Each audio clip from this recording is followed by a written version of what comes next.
Izindaba zehora lokuqala sikwethulela zona bukhoma ekomkhulu le-SABC e-Auckland Park eGoli nazo ezinohlonze emini nje. The interests of justice do not permit the release of the applicant on bail. The application for bail is therefore dismissed. Sasichithiwe isicelo sebhayili sika-Sergeant Fani Nkosi eceleni lokweba ukuphazamisa ukusebenza kwengalo yomthetho ukutholakala nezibhamu izinhlamvu namadokodo yize emisiwe emsebenzini. Katiso, whom I'm now knowing as my brother-in-law, now calling him Budke, he told me that a friend of his had been arrested. Ikomishana kaMadlanga ilalele ubufakazi bomkhuzo wamaphoyisa wesifunda iSidibeng eGauteng uBrigadier Abraham Nkwashu mayelana nezinsolo zokwelekelela uKatiso KT Molefe ekutheni kugunyazwe ibhayili yomngani wakhe wephoyisa osolwa ekubulaweni kaArmand Swart. Preliminary reports indicate that a bus was traveling from Johannesburg en route to Harare with 6 staff crew members and 8 passengers. Kushone umuntu oyedwa engozini yenzeke ngesikhathi umshayeli webhasi ehluleka ukulawula emgwaqeni uN1 eduze kwaseLouis Trichardt eLimpopo. Highly competitive match, we are preparing to win, knowing who we are and knowing the magnitude of the game. I-Orlando Pirates ithi izogxila emidlalweni yayo hayi ukuthi kwenzekani emidlalweni yeqembu ebanga nalo isicoco seBetway Premiership iMamelodi Sundowns. Ngikubingelele mbukeli ngwamkele indaba zehora lokuqala igama lami nguNoxolo uMamtshali wakwaMwali ihlabangane limhlophe qwa ake sibheke ukuthi namhlanje emini sikuphathele ziphi.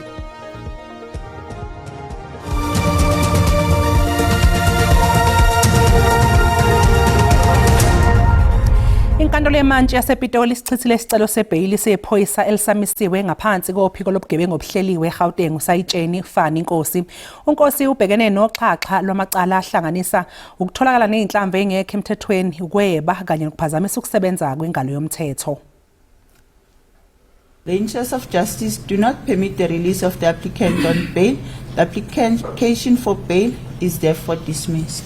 Inhlanzi ishelwe amanzi koyilungu lombutho wamaphoyisa SAPS elimisiwe uSayitsheni Fani Nkosi njengoba ekhale ngaphansi emzameni wokuthi athole ibhayili. Imantshi ekhale ngokuthi uNkosi wehlulekile ukuveza ubufakazi nencazelo yokuthi kungani kufanele athole ibhayili ngemuva kokwephula imithetho nokutholana nezibhamu ezingekho emthethweni nedokodo bese liduke cishe iminyaka eyishumi. He has failed to provide a credible explanation for possession of police dockets and SAPS equipment. He has also failed to provide satisfactory evidence of unlawful storage of the firearms and ammunition. He has also not provided any assurances that he will not interfere with the administration of justice. uNkosi usolwa ngokusebenzisana nabazama ukuxambukela ukuphazamisa uphenyo lwamacala abucayi. Imantshi ethi ngenxa yalokho amathuba amaningi ukuthi uNkosi aphume ngebhayili aphazamise uphenyo oluqhubekayo. Section 60 subsection 4A, that is the likelihood of endangering public safety or committing similar offences. uSayitsheni Fani Nkosi uzoqhubeka agqunywe ejele kuze kube ubuyela enkantolo mhla zingama-21 ngenyanga ezayo.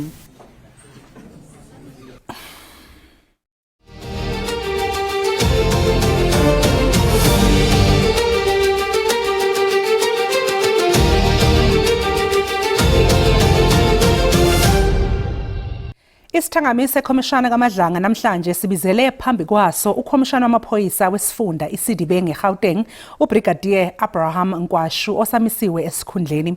uBrigadier Nkwashu wayemayaniswa nezinsolo zokwelekelela uKatiso Molefe ekutheni gunyazwe ibhayili yomngani wakhe wephoyisa uMichael Pule Tau ochaphazeleka ezinsolweni zecala lokubulawa kaArmand Swart. uBrigadier Nkwashu uqale ngokuchazela isithangamisi sekhomishana ukuthi ukwazana kwakhe noKT Molefe kungenxa yokuthi ungusibali wakhe ngenxa yokuthi uMolefe ushade namchaze njengodadewabo. Utshele ikhomishana ukuthi uKT Molefe wake wazama ukuthi azwe kuye ngodaba lwebhayili kaMichael Pule Tau owayemaniseke ecaleni lokubulawa kanjiniyela uArmand Swart kodwa wenqaba ukwenza lokho. Katiso, whom I'm now knowing as my brother-in-law, now calling him Budke, he told me that a friend of his had been arrested, and he needed to know if the state will oppose bail, as he wanted to pay the bail money for his friend. And I told him right away. In actual fact, I just stop him and say, Swara, me, I don't talk work-related cases with anyone, not even my wife. Odabeni lweinsolo zokuthi wayefuna uxambukela udabeni lwedokodo lwecala likaSwart, uBrigadier Nkwashu utshele ikhomishana ukuthi konke ayekwenza wayelandela umyalelo womkhuzi wamaphoyisa eGauteng. At the relevant time, I was acting on instruction from the Provincial Commissioner to collect all case dockets that had J50 warrants of arrest and to submit them to the Deputy Provincial Commissioner of Detective Services, Major General Mbuso Kumado. Brigadier, just before you move off of that, who is the Provincial Commissioner you're talking about there? The Provincial Commissioner of Gauteng is none other than Lieutenant General Mtombeni.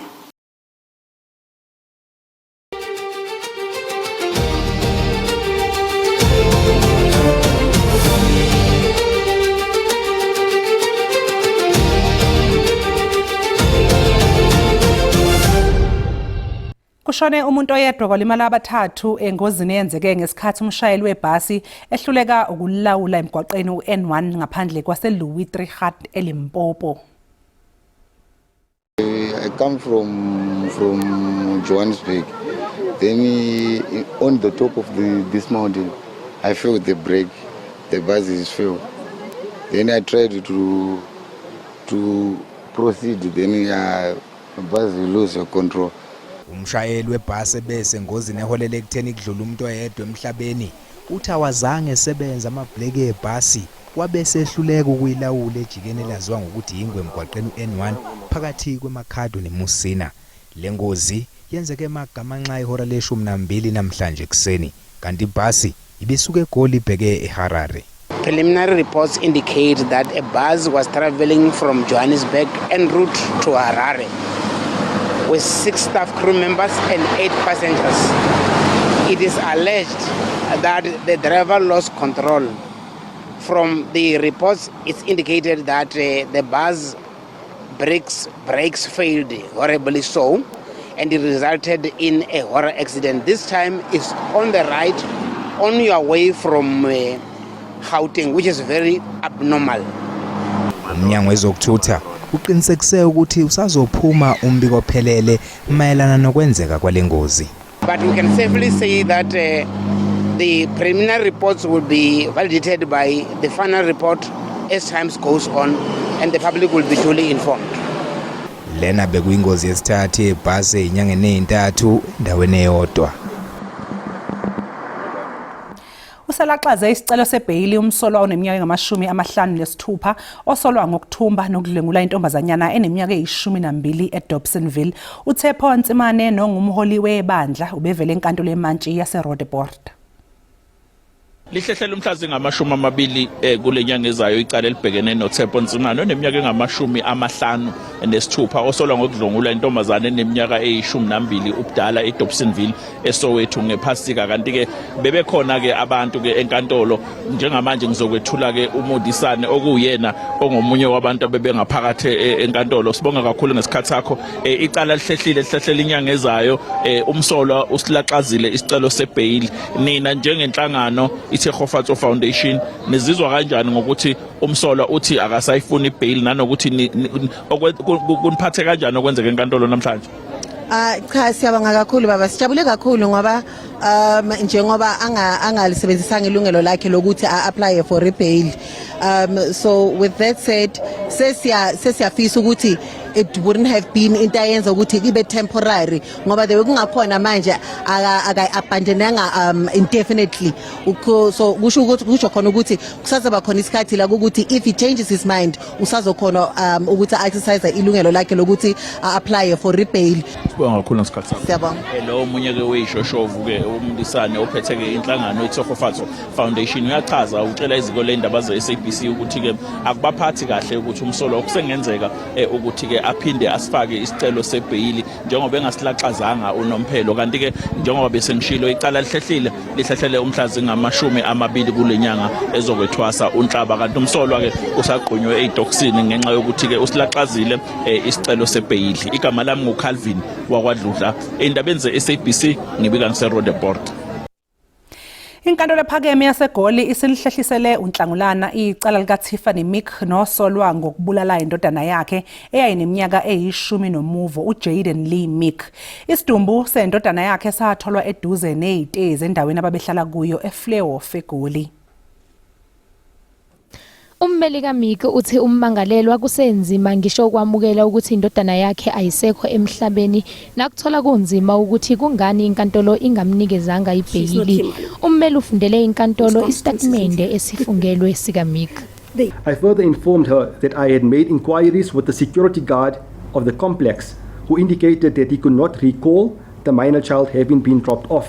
At the same time, I told my mother that the transport administrator appeared nonchalant, stating that they had indeed dropped my minor child off at the complex and that I should inquire around. I note that I used profanities in expressing my distress during this communication. At 18:01, I informed my mother that I intended to go to certain units within the complex and make inquiries from some of the other children as to whether they had seen the transport vehicle drop my minor child off or whether they could provide any information that may be of assistance. Ngaphezu kwelokubulala icala uMick ubhekene namacala ahlukene okubalwa kuwo ukushaya ngesihluku ukuphazamisa ukusebenza komthetho kanye namanye. uMick uzogcinwa esitokisini kuze kube uvele enkantolo ngokuzayo. Mbukelisi sasiqu eyitolo siyabuya nezinye indaba ungayindawo.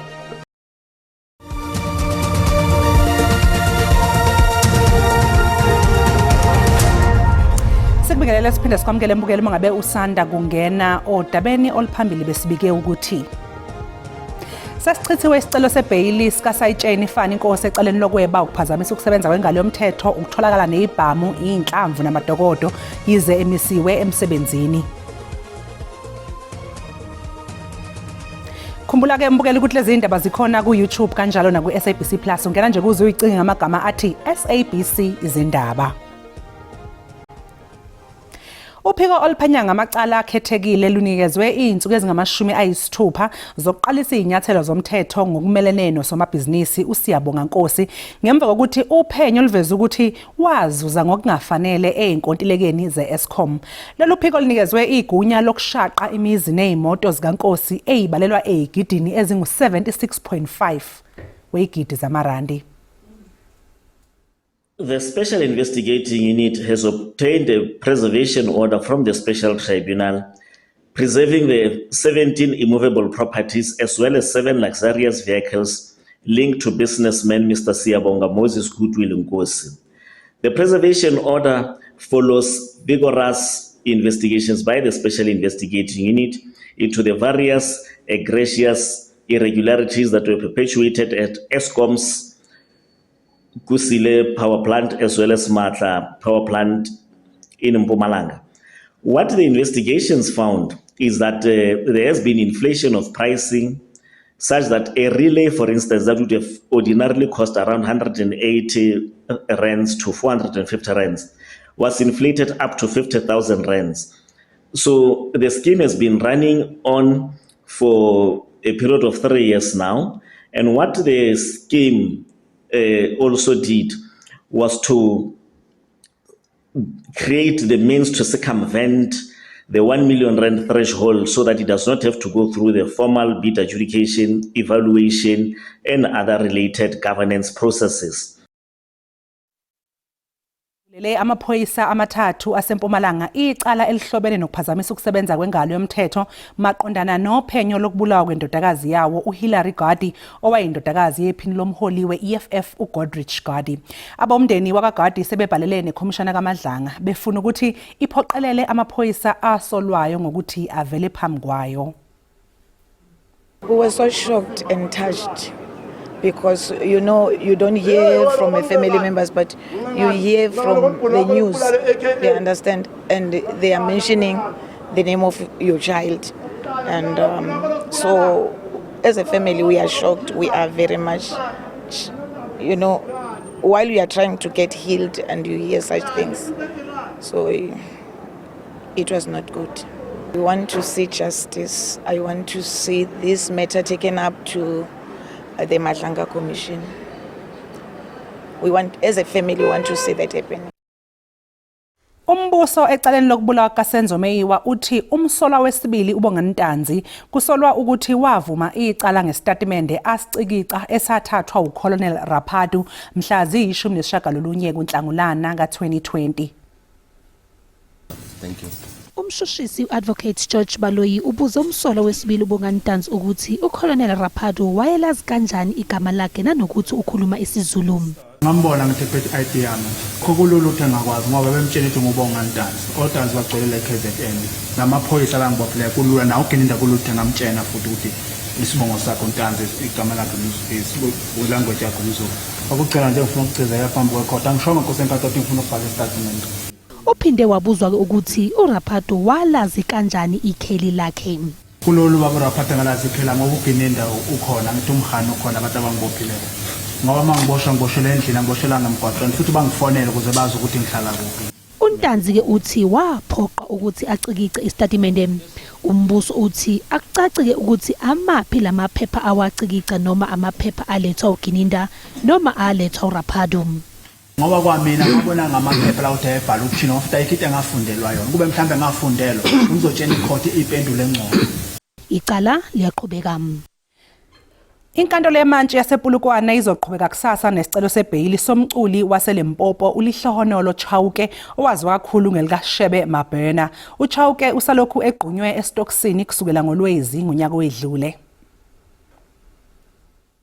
uLihlohonolo Chauke utshela inkantolo ukuthi akakwazi ukubonana nodokotela wakhe njengoba esestoksini kanti uphinde wambiza na udokotela ukuze ethule ubufakazi esicelweni sakhe sebhayili. Under normal circumstances, you can have a fracture, they put a back slap, you go home the same day. But the fact that he was admitted for weeks, that shows that the injuries were severe.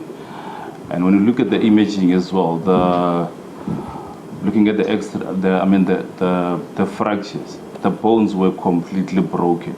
uChauke usokumile wayikhulumela etshela inkantolo ukuthi umlenze wakhe usuqalile ukukhombisa ukuthi khona okungalungile ngawo.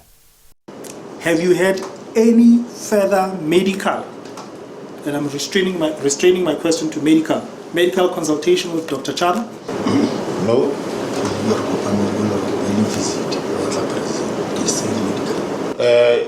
It was not, when we met, it was not a medical consultation. He had visited me in prison. My responsibilities as a father have increased. I wish to also bring it to the attention of this court that I have not yet seen my newborn child and that this is psychologically challenging for me. Umshushisi uthi akukho nhlobo kusha okwethulwe nguChauke.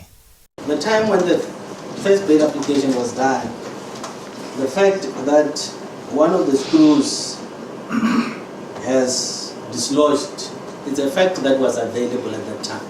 We were aware of this. Isicelo sebhayili kulindeleke ukuthi siqhubeke kusasa. uAdvocate David Muhlamunyane ohola ubufakazi esigcawini seJudge uBess Nkabinde siphenya ngobuqotho bomqondisi weNPA Gauteng eSouth Gauteng uAdvocate Andrew Chauke upheka ngembuzo uAdvocate Simphiwe Mlotshwa owayengumqondisi weNPA KwaZulu-Natal.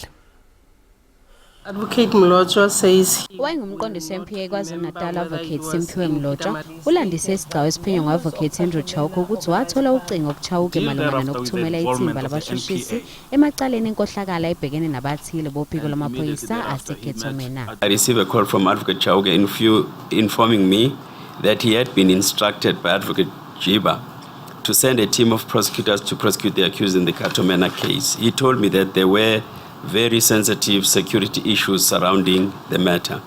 Umlotsha uvumile ukuthi wabuye wathola ne-email evela kuChauke emazisa ngokumele kwenzeke kodwa le email yangenayo imininingwane ngesihloko sodaba oluzoshushiswa. Explain the context under which you received this email and then you visited the prosecutors at Durban South Beach Hotels. With Mr. Chauke, we did not discuss the details of I did not receive a call discussing the details. However, in between that period, we exchanged email. For instance, the first email he dropped me on 13 March 2012, indicating that the guys will be there. That email did not indicate the identity of the prosecutors will be in KZN. Lesicau siyaqhubeka.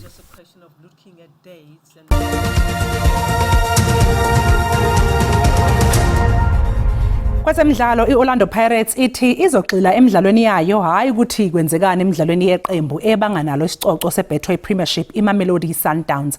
Ezimnyama zilungiselela ukutholana phezulu neimbangi zaseSoweto iKaizer Chiefs ngesonto.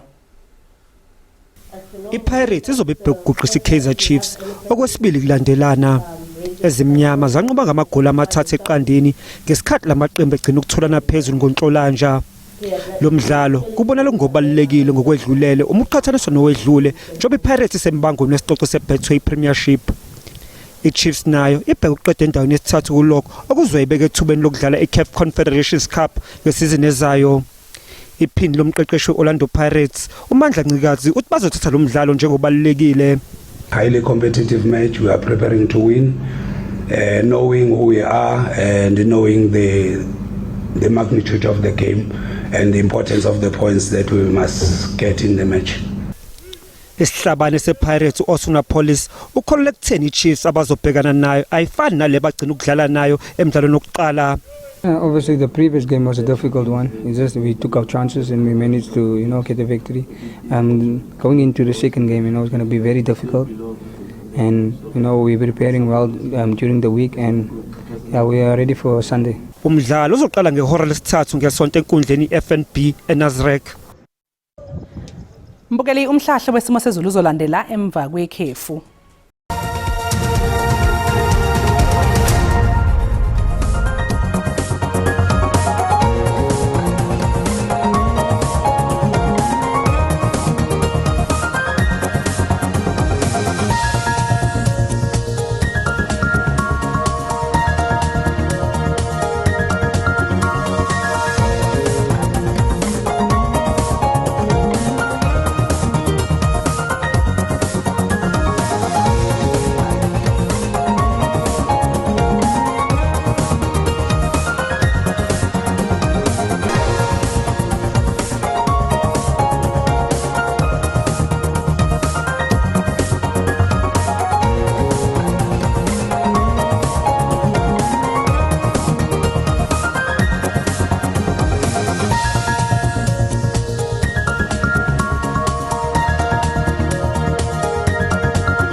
Sizibeka lapha bese kuphathele zona emini oza kwethu bayeza ke neindaba ngolimi lwesindebele magamanxa nje ihora lesihlanu ntambama thina siyabuya futhi nezinye indaba ngehora lesikhombisa kusihlwa okwamanje nje ke mbukeli ube nosuku oluhle usale kahle.